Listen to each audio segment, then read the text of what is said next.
क्या आप बाजार की तरह बिल्कुल फ्लफी और लच्छेदार फ्रोजन पराठे बनाना चाहते हैं, लेकिन आपसे पराठे ठीक तरह से बन नहीं पाते? तो आज मैं आपको फ्रोजन पराठे बनाने का मुकम्मल तरीका बताऊंगी। इस वीडियो के बाद आपके पराठे न सिर्फ परफेक्ट बनेंगे बल्कि आप इन्हें महीनों तक स्टोर भी कर सकते हैं।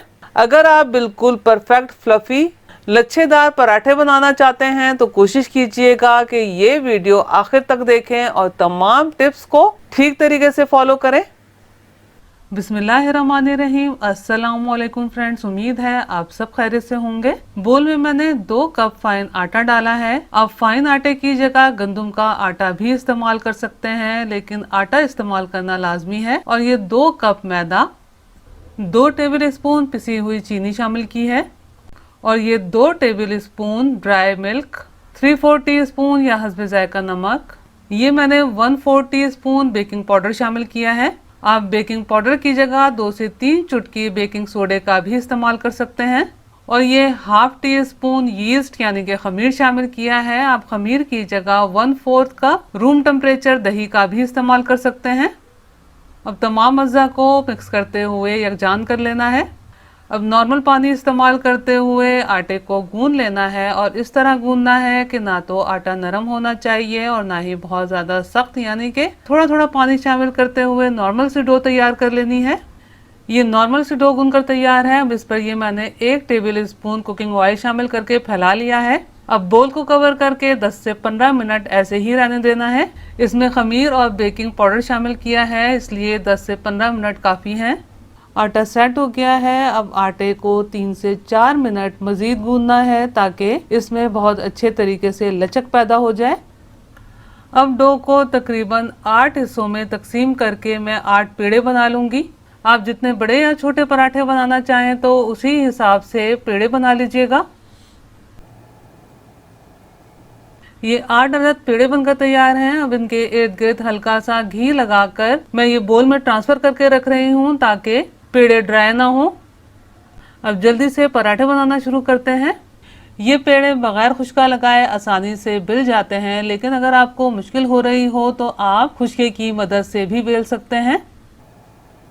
पेड़े को बेल लिया है। अब हमने क्या करना है, इस पर 1 से 1.5 टेबल स्पून मेल्टेड घी शामिल करना है। घी को पूरी रोटी पर फैला लेना है और ख्याल रहे कि पराठों की फोल्डिंग के लिए घी का ही इस्तेमाल करना है। अब इस पर स्ट्रेनर की मदद से मैदे को छिड़केंगे। अब पहली फोल्डिंग देख लेते हैं।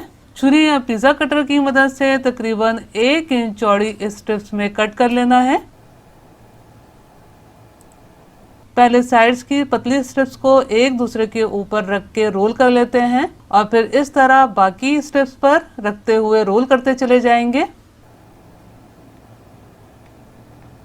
ये पराठे की पहली फोल्डिंग बनकर तैयार है।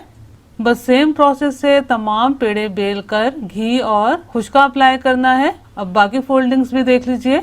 जितनी भी मैं आपको फोल्डिंग्स बता रही हूँ, तमाम फोल्डिंग से बहुत अच्छे लच्छे पराठे बनकर तैयार होते हैं। मैंने बिले हुए पेड़े को हाफ कट किया है और कॉर्नर्स को एक दूसरे के ऊपर रखते हुए इस तरह से कोन बना ली है। कोन को प्रेस करते हुए रोल करना है और एक पेड़ा सा बना लेना है। अब तीसरा तरीका देख लीजिए। बिली हुई रोटी को जितना हो सके छुरी या पिज्जा कटर की मदद से बिल्कुल बारीक बारीक स्ट्रिप्स में काट लेना है और छुरी या स्क्रैपर की मदद से तमाम स्ट्रिप्स को समेटना है और फिर इस तरह उंगलियों के इर्द गिर्द लपेटते हुए आखिरी कॉर्नर को नीचे की तरफ दबा देना है।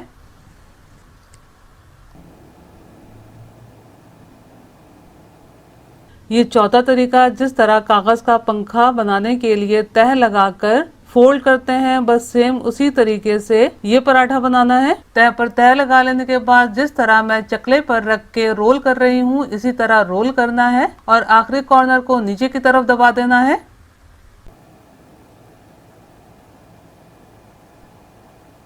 ये पांचवें तरीके की फोल्डिंग बनाने के लिए पेड़े को लंबाई के रुख में मैंने बेला है। पराठे के एक कॉर्नर से सिलवटे देते हुए पराठे को समेट लेना है और इस तरह दोनों साइड से पकड़ के सेंटर से थोड़ा टैप करना है ताकि पराठे के लच्छे थोड़े स्ट्रेच हो जाएं और फिर इस तरह उंगलियों के इर्द गिर्द लपेट के आखिरी कॉर्नर को नीचे की तरफ दबा देना है।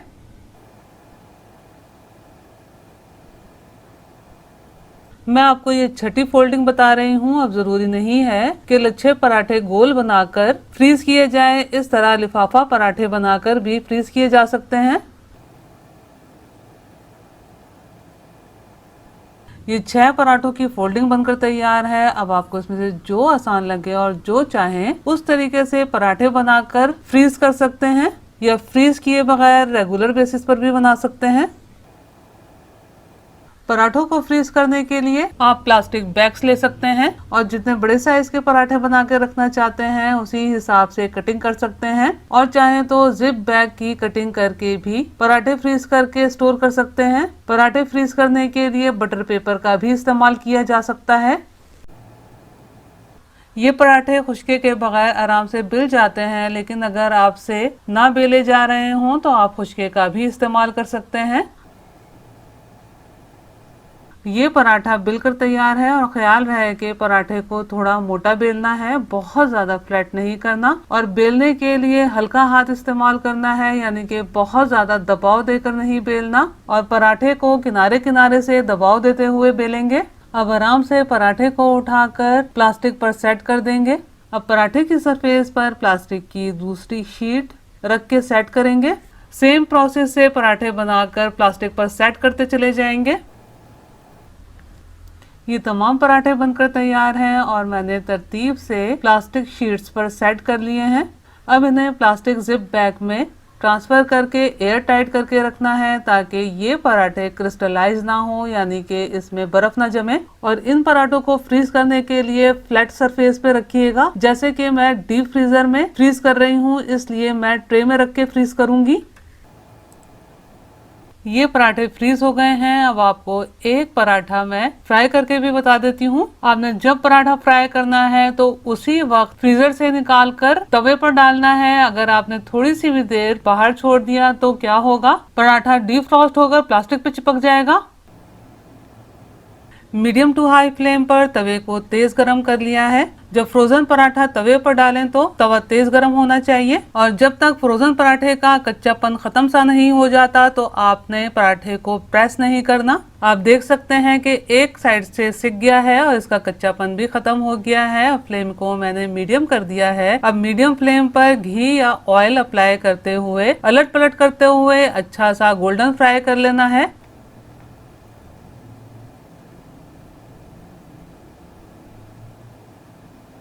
अगर आपको मेरी रेसिपी पसंद आई हो तो लाइक कीजिए, अपने दोस्त अहबाब में शेयर कीजिए, और चैनल को सब्सक्राइब करना और बेल बटन को क्लिक करना बिल्कुल भी मत भूलिएगा। अल्लाह हम सब का दस्तरख्वान हलाल रिस्क से वसी तर फरमाए, आमीन। मुझे भी अपनी दुआओं में याद रखिएगा। अपना बहुत ख्याल रखिएगा। अगली रेसिपी की वीडियो तक के लिए अल्लाह हाफिज।